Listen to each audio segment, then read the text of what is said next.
The English study hub 92 চ্যানেলে তোমাদের সকলকে স্বাগত জানাই। আজকে তোমাদের সামনে আমি একটি কবিতার এক্সপ্লেনেশন নিয়ে হাজির হয়েছি। কবিতাটি হলো might the mist upon the hill, class 9-এর। তো এখানে খুব সুন্দরভাবে ইংরেজি এবং বাংলা তো স্ট্যাঞ্জা অনুযায়ী তার যে এক্সপ্লেনেশন এবং তার যে মানে সেটা সম্পূর্ণটাই এখানে তোমাদের দেওয়া রয়েছে এবং সেটা তোমরা দেখতে পাচ্ছ। তো প্রথম যে স্ট্যাঞ্জা সেটার যে এক্সপ্লেনেশনের যে মানে সেটা দেখো। কবি একটি শান্তিপূর্ণ দৃশ্যের বর্ণনা দিয়েছেন যেখানে পাহাড়টি কুয়াশায় ঢাকা। কোনো আসন্ন ঝড় বা ঝামেলার ইঙ্গিত দেয় না। এটি ইঙ্গিত দেয় যে দিনটি ইতিমধ্যেই তার সমস্ত দুঃখ প্রকাশ করেছেন, এখন শান্ত এবং শান্ত। দিনটি কাঁদছে ভরাট বাক্যাংশটি ইঙ্গিত দেয় যে দিনটির দুঃখের ভাগ শেষ হয়ে গেছে এবং এখন কুয়াশা ভূমির উপর একটু মৃদু প্রশান্তিদায়ক আবরণ হিসাবে কাজ করে। কবি এই চিত্রটি ব্যবহার করে দেখান যে দুঃখের দিনের পরেও দিনের সমস্যাগুলি আমাদের পিছনে যে শান্তির একটা শান্তিপূর্ণ মুহূর্ত থাকে।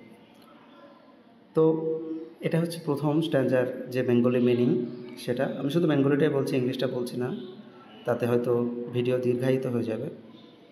দ্বিতীয় স্ট্যাঞ্জার যেটা মিনিং দেখো, কবি শৈশবের তার স্মৃতিগুলো স্মরণ করছেন এবং তিনি নিজেকে আবার শিশু হিসাবে কল্পনা করছেন। তার বাবার বাড়ির যে ওল্ড হল ডোর, পুরনো যে ঘরের যে দরজার নিচ, সেখানে তিনি আবার যেতে চাচ্ছেন, যৌবনে ফিরে যেতে চাইছেন। অতীতের যে শান্তি উষ্ণতা অনুভূতি সেগুলো আবার তিনি পুনরায় ফিরে পেতে চাইছেন।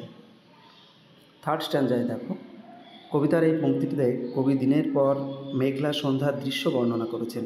তিনি দূরের পাহাড়গুলিকে ঢেকে রাখা মৃদু নীল কুয়াশা লক্ষ্য করেন। কুয়াশার নরম মিষ্টি দেখায় গ্রীষ্মের একটি সূক্ষ্ম চাদরের মতো, যা হৃদস্বকে আলতো করে ঢেকে রাখে। তিনি এই চিত্রটি ব্যবহার করে সৌন্দর্য এবং প্রশান্তি ধারণ করেন যখন এটি সারা বিশ্বে স্থির হয়ে যায়। দিনের বৃষ্টির পর প্রশান্তি এবং প্রশান্তির অনুভূতি নিয়ে আসে। তো বৃষ্টির পর একটা আলাদা শান্তির যে বিরাজ, সেই বিরাজ সম্পর্কে তার যে অনুভূতি সেটা সম্পর্কেই তিনি এখানে উল্লেখ করেছেন।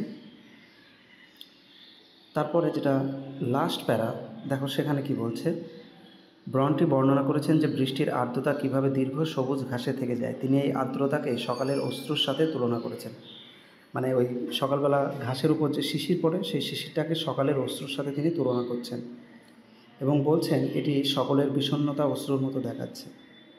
মানে সকালবেলাকে এখানে পার্সনিফিকেশন করা হচ্ছে এবং সকালবেলা যেন কান্না করছে সেটা এখানে বোঝানো হচ্ছে। যখন তিনি শ্বাস নেন, তিনি স্বপ্নের সুবাস লক্ষ্য করেন যা অতীতের কথা মনে করিয়ে দেয়, আগের সময়ের স্মৃতি ফিরিয়ে নিয়ে আসে। কবি এই চিত্রটি ব্যবহার করে দেখান যে বৃষ্টি কীভাবে একটি শান্তিপূর্ণ স্মৃতিকাতর পরিবেশ রেখে গেছে যা অতীতের স্মৃতির সাথে তার সংযুক্ত। মানে অ্যাকচুয়ালি কবি তার ফেলে আসা যে দিনগুলো, সেই দিনগুলো এই কবিতার মাধ্যমে তিনি মেমোরাইজ করতে চাচ্ছেন। ঠিক আছে, আশা করি কবিতাটি এইটুকুতে তোমাদের যথেষ্ট উপকার হবে। তোমরা একটু ভালো করে দেখে নেবে। সবাইকে ধন্যবাদ।